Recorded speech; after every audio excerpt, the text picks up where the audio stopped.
IIM UPSC tuitions only in Tirumala IAS institute Chaitanyapuri. Call చేసి ఇప్పుడే join అవ్వండి. Welcome to Suman TV. Pranay హత్య కేసులో నల్గొండ కోర్టు ఇచ్చిన తీర్పుని అమృత ఎలా రిసీవ్ చేసుకుంటుంది?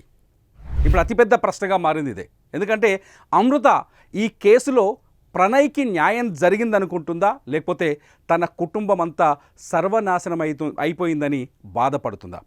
ఈ ప్రశ్నలకు ఇప్పుడు సమాధానాన్ని తెలుసుకోవాలని ప్రతి ఒక్కరూ ఆసక్తిగా ఎదురు చూస్తున్నారు. ఎందుకంటే ప్రణయ్ హత్య కేసే అమృత వల్ల జరిగింది. ప్రణయ్ హత్య జరిగిందే అమృత కోసం.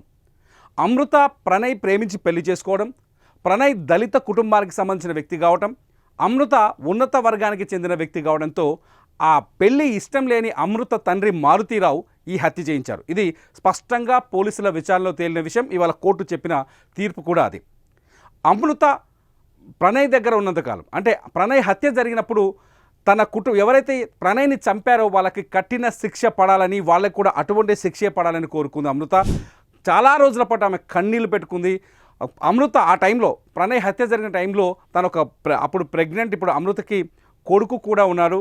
సో ఈ టైంలో ఇదంతా, అంటే దాదాపు 5 సంవత్సరాల 9 నెలలు పూర్తయిన ఈ టైంలో తీర్పు వచ్చింది. ఈ తీర్పు పైన ఇప్పుడు అమృత ఎలా స్పందిస్తుంది అనేది ఆసక్తికరంగా మారుతుంది. ఎందుకంటే ప్రణయ్ హత్య జరిగిన తర్వాత కొంతకాలం ప్రణయ్ ఇంట్లోనే ఉంది. అమృత తన కొడుకు పుట్టే వరకు అక్కడే ఉంది. ప్రణయ్ కుటుంబ సభ్యులు బాలస్వామి కావచ్చు, అత్తతో పాటు ఆ ఇంట్లోనే కొంతకాలం జీవించింది. ఆ తరువాత ఆ కుటుంబాన్ని వదిలేసి ఎప్పుడైతే మారుతీరావు, అమృత తండ్రి మారుతీరావు ఆత్మహత్య చేసుకున్నాడో, ఆత్మహత్య చేసుకున్న తర్వాత అమృత మనసు మారినట్టుగా స్పష్టంగా అందరికీ తెలుసు. అమృత ఆ కుటుంబాన్ని వదిలేసి, ప్రణయ్ కుటుంబాన్ని వదిలేసి తను హైదరాబాదులో జీవిస్తుంది. చాలామంది చెప్తున్నారు అమృత తన తల్లితో కలిసి హైదరాబాదులో జీవిస్తున్నారని చెప్పేసి. అమృత ప్రణయ్ హత్య తర్వాత కొంతకాలానికి తన మానసికంగా కూడా కొంత స్వాంతన పొందిన తర్వాత, తన ప్రశాంతత వచ్చిన తర్వాత తను కూడా సోషల్ మీడియాలోకి వచ్చింది, వీడియోలు చేయటం మొదలుపెట్టింది.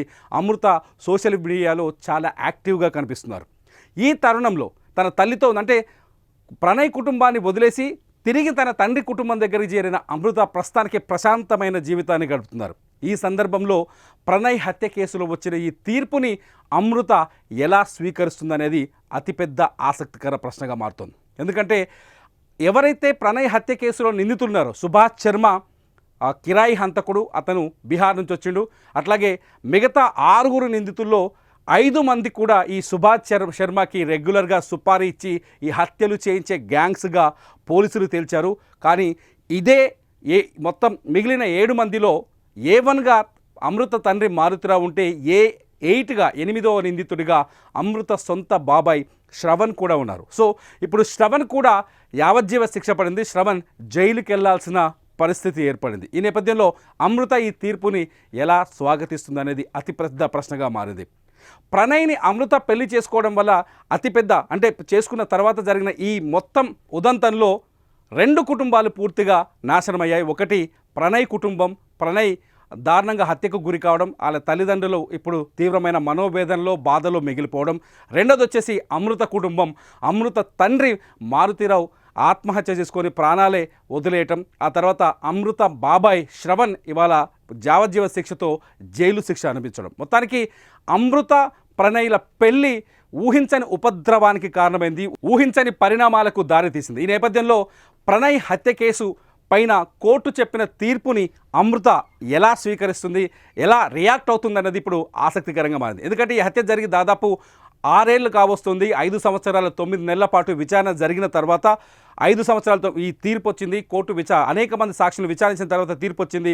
హత్య జరిగిన తేదీకి, తీర్పు వచ్చిన తేదీకి దాదాపు 6 ఏళ్ల గ్యాప్ ఉండడం, ఈ 6 ఏళ్లలో అనేక పరిణామాలు, 2 కుటుంబాల్లో అనేక పరిణామాలు చోటు చేసుకోవడం, అమృత కూడా కాస్త మనసు మార్చుకొని తన తల్లి దగ్గరికి రావడం, ఇవన్నీ ఈ పరిణామాలన్నింటి నేపథ్యంలో ఇవాళ ఈ తీర్పు పైన అమృత ఎలా స్పందిస్తుంది అనేది ఇంట్రెస్టింగ్గా మారుతుంది. అసలు మీరేమనుకుంటున్నారు? అమృత ఎలా స్పందిస్తే బాగుంటుంది, ఏం స్పందిస్తుందని ఎక్స్పెక్ట్ చేస్తున్నారో ఈ వీడియో కింద కామెంట్ చేయండి.